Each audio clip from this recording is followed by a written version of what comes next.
आगे बढ़ते हैं, बात अब सिविल हुकाम की भी करते हैं। जम्मू कश्मीर के अंदर सिविल इंतजामिया भी अवाम का एतमाद बहाल करने के लिए और इंतजामिया के अंदर शफाफियत लाने, निज़ाम को बेहतर करने, दुरुस्त करने के लिए मजीद इकदाम उठा रही है। और इस सिलसिले में एक और अहम फैसला लिया गया है, जिस फैसले के तहत इंतजामिया की तरफ से मजीद कुछ सर्विसेज जो मुख्तलिफ डिपार्टमेंट्स की तरफ से अवाम को दी जाती हैं, प्रोवाइड की जाती हैं, उसको PSGA के दायरे में लाया है। यानी जम्मू कश्मीर के अंदर हुकाम के मुताबिक पब्लिक सर्विस गारंटी एक्ट के दायरे में लाना। इन 43 के आसपास मुख्तलिफ महकमों की ये खिदमात हैं जिनको लाना ज़रूरी था। इसमें मुख्तलिफ असनाद हैं, डोमिसाइल सर्टिफिकेट का अजरा भी जिस पर तवज्जो मरकूज़ की गई है सरकार की तरफ से, और खुसूसन जो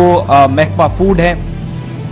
महकमा माल है, रेवेन्यू डिपार्टमेंट, या इसके अलावा महकमा जंगलात, इनकी सबसे ज्यादा सर्विसेज हैं जो इस एक्ट के दायरे में इस बार सरकार की तरफ से लाई गई है, जिससे कहा गया है कि खिदमात को ज्यादा मुअस्सर, कारगर और आसान बनाया जा सकेगा। जम्मू कश्मीर के अंदर सेक्शन 4 का हवाला दिया गया इंतजामिया की तरफ से Jammu Kashmir public service guarantee act का, जिस हिसाब से इस बार सरकार की तरफ से इकदाम उठाया गया। और यह भी कहा गया कि सरकार का मकसद यह है कि अवामी खिदमात को इस दायरे में लेकर मजीद आसान बनाया जाए और अवाम की रसाई भी इन ऑनलाइन खिदमात या जो मुख्तलिफ महकमों की खिदमात है उन तक और आसान हो। और 3 से 4 बड़े महकमे हैं, महसूलात हैं, इनमें महकमा फूड है, जंगलात है, बाकी कुछ डिपार्टमेंट्स हैं, लेकिन इन डिपार्टमेंट्स को सरफहरिस्त रखा गया है जिनकी 40 से ज्यादा खिदमात हैं जो इस guarantee public service guarantee act के तहत इस बार सरकार की तरफ से इस दायरे में लाने का फैसला लेफ्टिनेंट गवर्नर इंतजामिया ने किया है। अच्छा जनाब, यहीं पर लेफ्टिनेंट गवर्नर साहब ने ये जो 7 इदारे, 7 बड़े सरकारी दफ्तरों को PSGA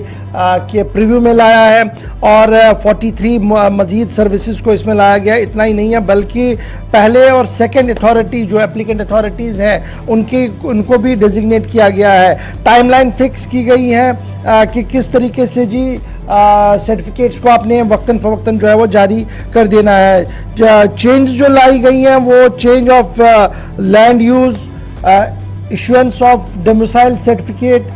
उसके साथ साथ income certificate, economical weaker section के लिए certificate, legal heir certificate, marriage certificate, ये सारी चीज़ें जो है और रेवेन्यू डिपार्टमेंट के कई और चीज़ें जो है वो पब्लिक सर्विस गारंटी एक्ट के तहत लाई गई हैं। और इनमें टाइम लाइन जो दी गई है वो 15 से 45 दिनों के अंदर अंदर अब आपको ये सारी खिदमात जो हैं वो देनी होंगी। इस सिलसिले में बाज़ाब्ता तौर पर कल लेफ्टिनेंट गवर्नर साहब की तरफ से ये फैसला लिया गया और माना जा रहा है कि ये फैसला आने के बाद अवाम को जो दरपेश मुश्किलात और मामलात होते हैं उन्हें काफ़ी हद तक राहत जो है वो मिल सकती है, क्योंकि मज़ीद इदारों को अब टाइम बाउंड किया गया कि यानी अगर आप जाते हैं और आपको इनकम सर्टिफिकेट लेनी है, अभी तक ये देखा गया था कि तकरीबन 1 माह भी गुजरता है। और कल भी आपने देखा होगा कि इसी प्रोग्राम में एक साहब ने शिकायत की कि वो जा रहे थे, नहीं मिल रही थी, लेकिन अब इसमें 45 दिन ज़्यादा से ज़्यादा मुकर्रर की गई है कि आप 45 दिन से ज़्यादा नहीं रोक सकते हैं, 15 दिन के अंदर अंदर आपको देनी होगी। अगर ज़्यादा कोई प्रॉब्लम है तो 45 दिन के अंदर अंदर आपको वो